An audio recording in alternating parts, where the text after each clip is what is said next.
This environment contains only one light, and it's one single skylight, and everything is being lit from it.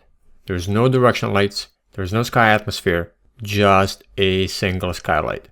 How is this done? Through HDRI. And HDRI stands for High Dynamic Range Image.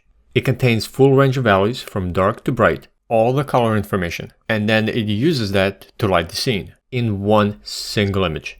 And HDRI is also called image-based lighting. So essentially it's one single image that has all the light information that's being used to emit light. And it's one of the fastest and most accurate ways to light your exteriors, interiors, or both. And it produces realistic results very quickly. Just notice the soft shadows, indirectly lit areas, perfect colors, and a background. To achieve these results would be difficult with the standard setup, and this is using a directional light, a sky atmosphere, and a skylight. It's not impossible, but it takes more time to set up and get the results that you need from the standard lighting setup. But instead you could use HDRI and a single skylight. And here's what you need. You need an HDR image to import into UE5 and use. One of the best websites to get this at is polyhaven.com. But there are many other sites that you can get HDR images from.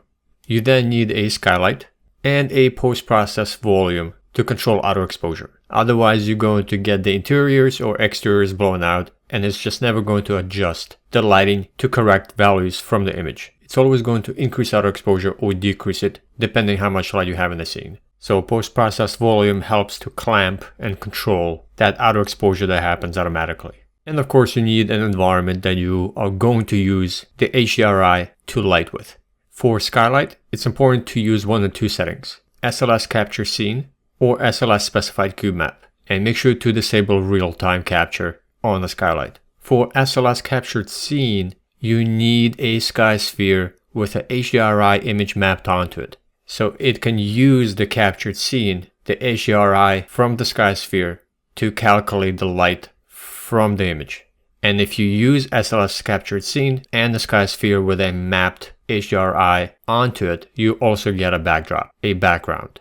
Now, to have a sky sphere with a HDR image mapped onto it, you need to set up a material and then apply it to the sky sphere. And the setup itself is extremely simple, but there are a few things you need to enable to make it work. Most importantly, setting the material to unlit, and then disabling collisions and cast shadows on the sky sphere that's inside the level. And then apply that material onto the sky sphere, and then set the skylight to use SLS captured scene. And once you do, you will receive the lighting from the HDR image to light your environments with. And if you set up a material instance, you can quickly swap the HDR image to any other image and change the lighting of your scene very quickly without having to tweak any settings other than use the image and the information within it to update the lighting of your scene.